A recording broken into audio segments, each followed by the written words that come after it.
नमस्कार, सहर्ष स्वागत आहे सर्वांचं आपल्या यूट्यूब चॅनलवरती। महाराष्ट्रातील मुख्यमंत्री माझी लाडकी बहीण योजनेच्या पात्र लाभार्थी महिलांसाठी अतिशय आनंदाची बातमी। फायनली जानेवारीचा हप्ता तुमच्या खात्यामध्ये जमा करण्यात येत आहे। सगळ्यात महत्त्वाचं म्हणजे ज्या महिलांना पैसे जमा झालेले नव्हते या अगोदर, म्हणजेच डिसेंबरपासून ज्या महिलांना पैसे मिळालेले नाहीत अशा महिलांना सुद्धा आता पैसे मिळत आहेत। होय, बरोबर आहे। तुम्हाला पैसे मिळणार का? तुम्हाला डिसेंबरपासून पैसे मिळाले नव्हते, मग आता या महिन्यात पैसे मिळणार का? ही सर्व माहिती जाणून घेण्यासाठी व्हिडिओला शेवटपर्यंत पाहणं गरजेचं आहे। त्याचबरोबर चॅनलवरती पहिल्यांदा आला असाल, पहिल्यांदा व्हिडिओ पाहत असाल तर नक्की चॅनलला सबस्क्राईब करून ठेवा, जेणेकरून या योजनेच्या सर्व अपडेट तुम्हाला वेळेवर मिळत राहतील।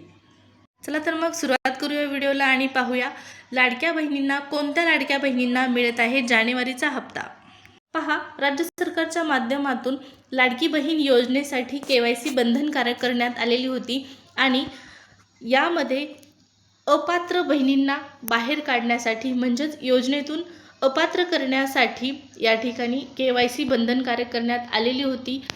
ती KYC ज्या महिलांनी केली होती, KYC बरोबर होती, पण पैसे त्यांना डिसेंबरपासून जमा झालेले नाहीत अशा बहिणींसाठी अतिशय मोठा निर्णय, अतिशय आनंदाची बातमी म्हणजे तुम्हाला आता हप्ता जमा करण्यात येत आहे। होय, बरोबर आहे। राज्य सरकारच्या माध्यमातून जानेवारीचा हप्ता तुमच्या खात्यामध्ये जमा करण्यात येत आहे। जरी तुम्हाला डिसेंबरचा हप्ता आला नसेल, नोव्हेंबरचा हप्ता आला नसेल तर काळजी करू नका, जानेवारीचा हप्ता तुमच्या खात्यामध्ये 100% जमा केला जाणार आहे। पण त्यासाठी एक महत्त्वाची अट आहे आणि ती अट म्हणजे काय, तर तुम्हाला लाडकी बहीण योजनेची जी KYC चुकलेली होती ती KYC दुरुस्त करायची आहे। ज्या वेळेस तुम्ही KYC दुरुस्त कराल त्यावेळेस हप्ता तुमच्या खात्यामध्ये जमा होणार आहे। लक्षात घ्या, 31 मार्च ही KYC दुरुस्त करण्यासाठी शेवटची तारीख आहे, त्यामुळे दिलेल्या तारखेच्या आतमध्ये KYC दुरुस्त करून घ्या।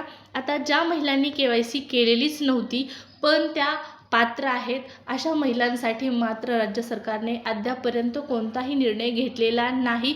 बऱ्याच माझ्या लाडक्या बहिणी अशा आहेत ज्या योजनेसाठी खरोखर पात्र आहेत, परंतु पहा KYC त्यांची झालेली नव्हती। OTPचा प्रॉब्लेम असेल किंवा आधार लिंकचा प्रॉब्लेम असेल, या कारणांमुळे बऱ्याच लाडक्या बहिणींची KYC झालेली नाही।